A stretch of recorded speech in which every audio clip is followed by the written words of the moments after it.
Time is the most valuable asset that you have, and I don't want to waste it. Now, please don't watch this video unless you're this one person. You are someone whose biggest fear is living a below average life. You know you've been selling yourself short. You know that you have so much untapped potential. You have this goal that you see. You start, you stop. You tell yourself that eventually you're going to end up doing it, but you've been living the same day for the last 5 years. Now then this goal, it starts to get blurry. You start to doubt if you're ever going to make it happen. Now this video is for you. Now, why do you even have this goal in the first place? Because you must have been inspired or saw someone else have this goal that you want. Now you've created a story. You envisioned yourself actually living it and how different your life would be once you actually attain it. That's what we call motivation. That's what allows you to get started. That's what allowed you to even take the first step, take the action, because you had confidence and self-belief that you can make it happen. But as the time starts to go along, you start to take action, you realize it wasn't as easy as you thought it was. Now, what starts to happen? You start to have doubts. Once you start to have doubts, then you start to take different action because it creates a different feeling. But where does this feeling come from? From the change of story that you gave of yourself. That vision that you saw at the start when you were motivated, it starts to change. What if I don't make it happen? What if I'm wasting my time? What if I'm judged by my friends? Am I being delusional? Now, the initial story is completely different. It creates a different feeling. Now, the level of execution or the things that you were doing at the start, it starts to change. Now, guess what? You start to take lousy action. You start to have lousy results. The truth is, your goal didn't die. Our goals do not die. We kill them with fear and with laziness. But what is fear? Fear is this worst case scenario, projection of the future of what could happen. And we start to create endless scenarios of what can happen. Then eventually we end up overwhelming ourselves. And then eventually we don't even take the action. And the thought only ever stays a thought. But the reason you feel frustrated is because you still want this goal. But what happened there? Our goal didn't die. Our confidence did. Our self-belief did. Our self-esteem, it goes every time that we give into these doubts. Every time that we get into this, we allow these fears to conquer us. Now, how do we stop that from happening? Well, we have to protect this story. This story ends up being our identity. Now, how do you protect this story? Well, I want to give you a little backlog of how I actually realized this 10 years ago, which seems crazy that I'm saying 10 years ago. When I was working in a retail store in Notting Hill. It was called Scotch and Soda, Central London. And I remember I was working there because I had no other choice. I realized what this is life is. I now have to go to work. It was the biggest scam. I was making around $1,000 a month, or maybe like 1,200. And after 2 years of working there, I would go into this place. I would have to fold clothes a certain way. I had to go inside, make sure I had to space the clothes evenly. And this had a very specific type of clientele. It was in Notting Hill. And people were spending my whole wage on clothes. And I got to the point I realized, did I really come to this earth to fold clothes for bare minimum wage, and I'm not making the most of my talents, of the gifts that I've been given, to do something that a monkey can do, someone with zero IQ? And that's when I realized something had to change. And at the time I was highly into fashion, and I had this dream of thinking, wait, what if I start my own clothing line and I become this ultra successful designer, selling out, traveling the world and having everyone wear my clothes? I truly believed it. So what did that create? It created confidence because I had this story that I truly could do it. That allowed me to go on Alibaba.com, speak to a few providers. I sent them a few designs. I'm going to see if I can pop it up somewhere. I sent them a few designs. I had no idea about sizing. I had no idea about anything because I had never done it before. And I messaged them. They said, all right, so what sizes do you want? I was so tired of the back and forth. I said, listen, I trust you. You do your thing. And it's just, where do I pay? I paid £800. A month later, after waiting years for shipment. So a month went by, I came. A box arrived. Big brown box, fully taped up. It came mangled. Anyway, upon arrival, I had to pay like £200 for transportation fees or transportation tax. I don't know what it's called. And I opened this box. I see the first design. It looks okay. So I opened this Ziploc bag, which it was in, and I take it out. And that's when I realized the vision that I had, it quickly disappeared. The material was wrong. The sizing was wrong. The extra small, it seemed like a toddler's hoodie. The sizes were completely wrong. I couldn't sell anything. First of all, I couldn't sell anything because the sizes were off, so that was a good excuse. And the second thing is I didn't know how to sell. I didn't know how to market. I just thought in my head, well, I'm going to order this clothing line and it's going to sell out because I'm special. It's just going to happen. The few pieces that I did have, the 10 pieces that I had, I could not sell them. And 2 of them I sold because they were 2 close friends of mine, and they probably had a bit of pity for me, and they're like, you know what? Let me buy this. £30 each. I made £60 and I spent 1,000. And at the point, I questioned everything, because that was a lot of money for me. That was everything that I had. And I said to myself, did I just ruin my life? What could have I done with this £1,000? I should have done something else. That was so stupid of me. Why did I do it? The problem wasn't the goal was impossible. I wasn't the person capable of making this dream possible. Why? Because I viewed every opportunity like a problem. How could I expect to create this monumental business if I had no idea about sizes? How can I create this monumental vision if I didn't know anything about business? That was trying to teach me a lesson. But what happened? I changed my story. I told myself from having this clear picture of how life would be to, no, I shouldn't have done this. I can't believe I did this. I'm stupid. Why? Because all of a sudden, life was throwing things at me. It created a feeling, and I acted based upon this feeling. Now, that action creates a reality. It creates a result. That's what life is. Those are what habits are. Our thoughts create a feeling. This feeling creates an action. That action creates our habits, and that habits becomes our reality. So how do we change and make sure that this never happens again? Because what happened was my goal didn't die. My confidence did. My self-belief did. My self-esteem did. So whenever you lose that, well, you're afraid to take action because everything you do, you're doubtful. Oh, I don't know. Oh, I injured my shoulder. Oh, I lost a bit of money. Oh, I knew it. I knew it. Sometimes we want to be right.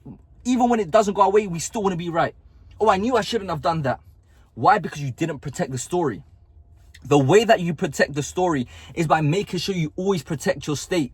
Because when life throws things at you, you're not going to feel good. We are humans. We are emotional beings. You're going to feel upset. You're going to feel frustrated. That makes part of our human nature. But the difference is you can't act based upon your emotions, because you are not your emotions. You are your identity, this vision that you tell yourself. But as soon as things doesn't go your way, you change the story. How do you keep it at that level? Well, you need to understand something very simple. This is what I like to show. This is a frequency chart. I'm not going to go too deep into it. Simply put, when you feel optimistic, when you felt motivated, that's a high frequency state. You felt good, you can see it happening. Now, the moment things don't go your way, you're in a low frequency state. That's when everything feels negative, pessimistic. That's when I open this big brown bag, this big brown box, and I open my sweatshirts, and I realized that everything wasn't going to go my way. That's a low frequency state. Now, what happens there is creates emotions. Energy and motions. Now, energy, it can't be destroyed. It can only be channeled. And we have very strong emotions that we can use to our favor. Now, whenever you're thinking negative, most people sit down and they try to think their way out of it. That creates madness, because you can't positively think your way out of a negative way of thinking. It's impossible. Everything you're going to think about is going to be negative. That's what creates fear, because you start to think about these endless scenarios of what could go wrong. And then that's how you end up self-sabotaging. You can't think. You need positive action and positive self-talk. You need movement. This is where most people go wrong, because all they do is they turn to quick gratification that are going to make them feel better in the moment.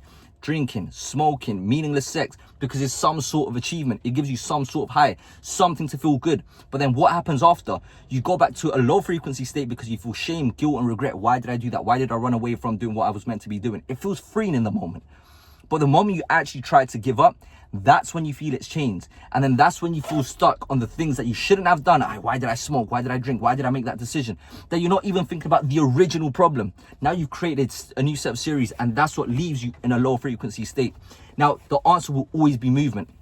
Lifting, running, lifting weights, dancing, just anything that is positive self-action, backed by positive self-talk. Now those emotions that you feel running around your body, now you have stasis.